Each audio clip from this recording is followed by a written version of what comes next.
রাজনৈতিক দল তৈরি হয়েছে ফলে বৈষম্য বিরোধী বা সমন্বয়ক যে পরিচয়, সেই পরিচয়টা কিন্তু এখন আর এক্সিস্ট করে না সেই অর্থে।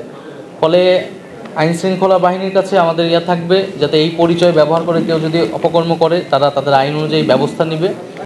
অন্তর্বর্তীকালীন সরকারের প্রতি আহ্বান জানাচ্ছি, জনপরিসরে যাতে নারীর নিরাপত্তা নিশ্চিত করা হয় সেজন্য সরকার যাতে কঠোর অবস্থান গ্রহণ করে, নারী নিপীড়নকারীদের যাতে দ্রুত সময়ের মধ্যে যথাযথ বিচারের আওতায় আনা হয়।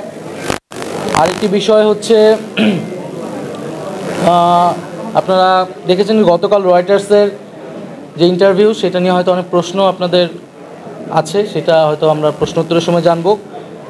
সেখানে কিছু মিসকোট হয়েছে বা ভুল অনুবাদ হয়েছে। যেমন আমি বলেছিলাম যে আমাদের আর্থিক বিষয়ে আসলে সমাজের যারা সচ্ছল মানুষ, আমাদের যারা সচ্ছল সদস্য এবং শুভাকাঙ্ক্ষীরা রয়েছে, তারা মূলত আমাদেরকে সহযোগিতা করে এবং আমরা একটা ক্রাউড ফান্ডিংয়ের দিকে যাচ্ছি, অনলাইন এবং অফলাইন কেন্দ্রিক। যেই ক্রাউড ফান্ডিংয়ের মাধ্যমে আমরা আমাদের কার্যালয় স্থাপন সহ আমরা ইলেকশন যে ফান্ড সেটা রেইজ করব। তো সেটার একটা ভুল অনুবাদ দেশের বিভিন্ন গণমাধ্যমে আসলে এসেছে, সেটা একটু সংশোধনের জন্য আমার অনুরোধ থাকবে। দ্বিতীয়ত, বর্তমান পরিস্থিতি সম্পর্কে আমি বলেছি যে এবছর নির্বাচন করা সম্ভব নয়, আমি ঠিক এইভাবে কথাটা বলি নাই। আমি বলেছিলাম যে এখন দেশের যে আইন শৃঙ্খলার পরিস্থিতি, সেই পরিস্থিতিটা পুলিশ যেরকম নাজুক অবস্থায় আছে, এইরকম নাজুক অবস্থায় নির্বাচন করাটা অনেক বেশি কঠিন হবে এবং এই পুলিশ প্রশাসনের কিন্তু একটা সুষ্ঠু নির্বাচন করার অভিজ্ঞতা দীর্ঘদিনের নেই, তাদের সক্ষমতা পরীক্ষা হয় না দীর্ঘদিন ধরে। সেই জায়গা থেকে আমি বলেছি যে আমাদেরকে অবশ্যই নির্বাচনের আগে এই যে পুলিশিং ব্যবস্থা আছে, আইন শৃঙ্খলার যে পরিস্থিতি আছে, সেটাকে অবশ্যই উন্নত করতে হবে এবং সেটার জন্য সরকারের পাশাপাশি রাজনৈতিক দলগুলো যারা রয়েছে, বিভিন্ন সামাজিক শক্তি যারা রয়েছে, তাদেরকেও এগিয়ে আসতে হবে এবং সহযোগিতা করতে হবে। এবং নির্বাচন যে কোনো সময়ের জন্য, নির্বাচনের জন্য নাগরিক পার্টি তার মানসিকতা এবং প্রস্তুতি রয়েছে এবং আমরা নির্বাচন সামনে বলেছি যে আমরা আমাদের জায়গা থেকে গণপরিষদ নির্বাচন দেখতে চাই জাতীয় সংসদের পাশাপাশি। তো সেটার আগে নির্বাচন কেবলমাত্র নির্বাচনী জাতীয় নাগরিক পার্টি বা এনসিপির এই মুহূর্তের একমাত্র দাবি নয়। আমরা গণপরিষদ বা জাতীয় নির্বাচনের কথা বলছি, কিন্তু তার আগে আমরা দৃশ্যমান বিচার কার্যক্রম দেখতে চাই এবং যে ঐক্যমত্য সংস্কারের জুলাই সনদ, যেটাতে সবার স্বাক্ষর হওয়ার কথা, জনগণ দেখতে পাবে কোন রাজনৈতিক দল জনগণের রাষ্ট্রের সংস্কারের পক্ষে আছে বিপক্ষে আছে, সেই জুলাই সনদটা আমরা নির্বাচনের আগে কার্যকর হিসেবে দেখতে চাই। যে জুলাই ঘোষণাপত্রর কথা উঠেছিল ছাত্রদের পক্ষ থেকে, সেটি আমরা বাস্তবায়ন দেখতে চাই দ্রুত সময়ের মধ্যে।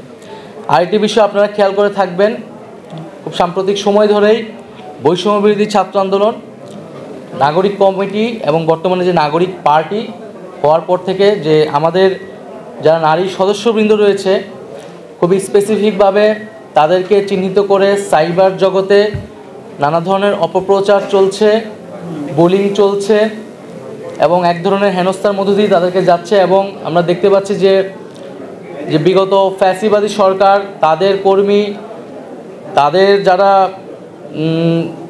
সাথে যারা যুক্ত রয়েছেন নানাভাবে, সেই সকল মানুষরাই এই কার্যক্রমে অনেক বেশি যুক্ত হচ্ছেন।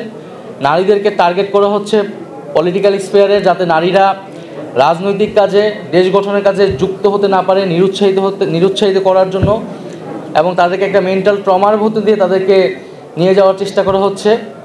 আমরা এর তীব্র নিন্দা এবং প্রতিবাদ জানাই এবং আমরা মনে করি যে এটার জন্য যথাযথ ব্যবস্থা আসলে সরকারের জায়গা থেকে নেওয়া উচিত।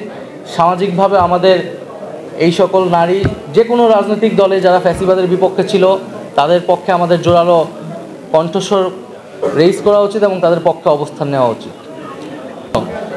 আমাদের তো তারুণ্য নির্ভর দল, তারুণ্যকে আমরা শক্তি মনে করছি এবং আমরা মনে করি যে তারুণ্যের উপর বাংলাদেশের মানুষের সেই আস্থাটা আছে। বাংলাদেশের মানুষ নতুন নেতৃত্ব, তারুণ নেতৃত্ব দেখতে চায়। তবে এরকম তার মানে এই না যে আমাদের দলে শুধু তরুণরাই থাকবে।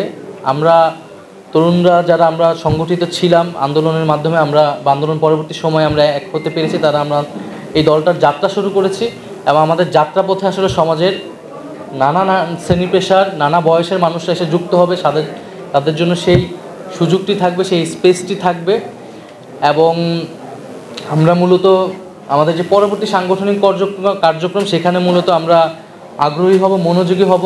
গ্রাম পর্যায়ে, তৃণমূল পর্যায়ে যারা আমাদের থেকে বয়স্ক আছে তাদের সাথে মিথস্ক্রিয়া করা, তাদের সাথে আলোচনা করা, তাদেরকে দলে টানার। এবং আমরা খুব শীঘ্রই, খুব দ্রুত সময়ের মধ্যে একটা উপদেষ্টা পরিষদ গঠন করব এনসিপির পক্ষ থেকে, যেখানে সমাজের বিভিন্ন শ্রেণী পেশার যারা সিনিয়র সিটিজেন রয়েছে তারা আসলে যুক্ত হবেন এবং এই রাজনৈতিক দলে কার্যক্রমে আমাদেরকে সহায়তা করবে। আমরা নিজেদের শক্তি পরীক্ষা করতে চাই, নিজেদের সক্ষমতার উপর দাঁড়াতে চাই এবং জোট বা প্রার্থী এগুলো আসলে আরও সময় লাগবে এই বিষয়ে আমাদের অবস্থান ব্যক্ত করতে। আমরা এখন নিজেদের কার্যক্রমে মনোযোগী আছি। না, আমার কাছে এটা মনে হয় না যে ডিসেম্বরে সম্ভবই না, যদি গণপরিষদ নির্বাচন করতেই হয়।